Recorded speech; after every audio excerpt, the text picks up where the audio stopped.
अपने अहंकार को और हठधर्मिता को छोड़े सरकार और एक इंसानियत और संवेदनशीलता दिखाए। ये कोई नई मांग नहीं की जा रही किसानों द्वारा, ये वही मांगे हैं जो लिखित तौर पे स्वयं सरकार ने इनको माना था जब किसान आंदोलन को समाप्त कराया था। और जब सरकार ने अपने वायदों को पूरा नहीं किया तो किसान ने दोबारा से इन मांगों को सरकार को याद दिलाया और ये दोबारा से आंदोलनरत किसान को होना पड़ा। अब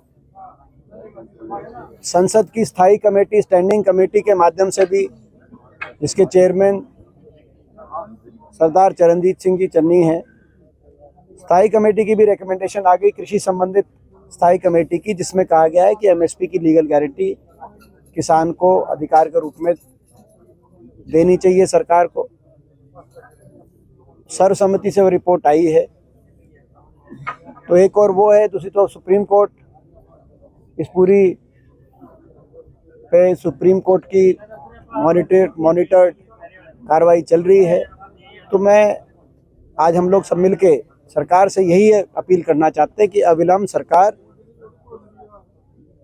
सरदार जगजीत सिंह डालेवाल जी के आमरण अनशन को समाप्त कराए, जायज़ मांगों को माने और बातचीत के लिए सरकार आगे आए। सरकार ने इस मामले में पहले भी थोड़ी अलोकतांत्रिक अपनी नीयत दिखाई है। जब 101 किसान जाना चाहते थे दिल्ली धरना देने तो उनको भी इजाज़त नहीं मिली। दिल्ली में हर वर्ग को जाकर अपने अधिकारों के लिए धरना देने का अधिकार भी है और परमिशन भी सरकार देती है, लेकिन किसान से ही सरकार को क्यों इतनी बेरुखी है कि जब किसान जाना चाहे तो किसान 101 किसान भी जाना चाहे तो उनको इजाज़त नहीं दी जा रही है। ये देश का किसान इस बात को जब देखता है तो उसके दिल के अंदर बड़ी नाराज़गी आती है। बड़ा दुर्भाग्यपूर्ण था वो भी, और ये भी बड़ा दुर्भाग्यपूर्ण है कि इतना लंबा आमरण अनशन चला, लेकिन सरकार की तरफ से जिस रूप से बातचीत करके जायज़ मांगों को मानते हुए इस आमरण अनशन को समाप्त कराना चाहिए था, उस तरह की कोई कार्रवाई दिखाई नहीं दे रही। सरकार होश में आए, सरकार जागे और सरकार बातचीत तुरंत करे, ये हमारी मांग आज हम ये करना चाहते हैं। और ईश्वर से यही प्रार्थना करते हैं कि सरदार जगजीत सिंह डालेवाल जी की सेहत में सुधार हो और ये जो गतिरोध है ये जल्द से जल्द समाप्त हो, ताकि उनकी अच्छा स्वास्थ्य और उनकी लंबी आयु और वो लंबे समय तक किसान की लड़ाई लड़ सकें। बीजेपी पदाधिकारी कह रहे हैं कि कांग्रेस झूठ बोलने की राजनीति कर रही है, लोगों को भगाने का काम करती है, एमएसपी पे खरीद रही है। देखिए, ये पूरा देश जानता है कि झूठ बोलने की रणनीति किस राजनीतिक दल की। अम्बेडकर जी का अपमान जो किया गया है उसको लेकर भी काफी नाराज हुए हैं। देखिए, जो जिस तरीके से बाबा साहब भीमराव अम्बेडकर जी के बारे में कहा गया संसद में, वो अस्वीकार्य है। कहीं ना कहीं भारतीय जनता पार्टी वालों की दिल की बात जुबान पे आ गई और ये साबित हो गया कि अगर लोकसभा चुनाव में भाजपा को ना रोका जाता तो संविधान को बदलने की जो बात की जा रही थी आज वो देश के सामने वो की भी जाती। उनकी दिल की बात आई है, हम उसके पूरी तरीके से उस बात की हम निंदा भी करते हैं। और आज भी संसद में हमने देखा, केवल वहीं तक नहीं था, उसके बाद जो कांग्रेस ने विरोध प्रदर्शन किया बाबा साहब की तस्वीर लेकर, भाजपा वालों ने उस बाबा साहब की तस्वीर पर जॉर्ज सोरोस की तस्वीर लगाकर अपने सोशल मीडिया में ऑफिशियली डालने का काम किया। तो बाबा साहब के प्रति कितनी भाजपा वालों के दिल के अंदर कितनी तकलीफ है बाबा साहब के नाम से, ये दिखाई दे रहा है। ये बड़ी दुर्भाग्य बात है। हम बाबा साहब को मानने वाले लोग हैं, हम बाबा साहब के आदर्शों के लिए, उनके सिद्धांतों के लिए लड़ते रहेंगे।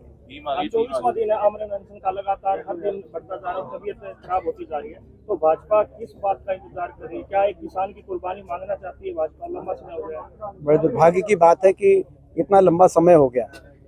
ये असंवेदनशीलता और अहंकार की पराकाष्ठा। खनौरी बॉर्डर पे जो ये किसान यूनियन का जो ये धरना और ये पक्का मोर्चा चल रहा है, और किसान नेता सरदार जगजीत सिंह डलेवाल जी, जो अब मेरे ख्याल 23-24 दिन हो गए, जो आमरण अनशन के माध्यम से जो देश के किसानों की जो जायज़ मांग है उस जायज़ मांग के लिए जो लड़ाई लड़ रहे हैं। आज हरियाणा से कांग्रेस पार्टी का हमारा ये एक डेलीगेशन, जिसमें हमारे 4 लोकसभा के हमारे सांसद हैं, आदरणीय जयप्रकाश जी सांसद हिसार से, पूर्व केंद्रीय मंत्री हमारे आदरणीय सतपाल ब्रह्मचारी जी सांसद सोनीपत से, हमारे भाई वरुण मुलाना जी सांसद अम्बाला से, और स्वयं मैं रोहतक से सांसद, और हमारे बहुत ही वरिष्ठ नेता पूर्व स्पीकर और मौजूदा विधायक थानेसर से आदरणीय अशोक अरोड़ा जी के साथ साथ 7 हमारे विधायक भी अभी मौके पे उपस्थित हैं। हमारे विधायक नरेश सेलवाल जी, उकलाना से विधायक हमारे विधायक जसी पेटवाड़ जी, नारनौन से जो विधायक हैं हमारे विधायक इंदुराज नरवाल जी, बड़ौदा से जो विधायक हैं विधायक देवेंद्र हंस जी,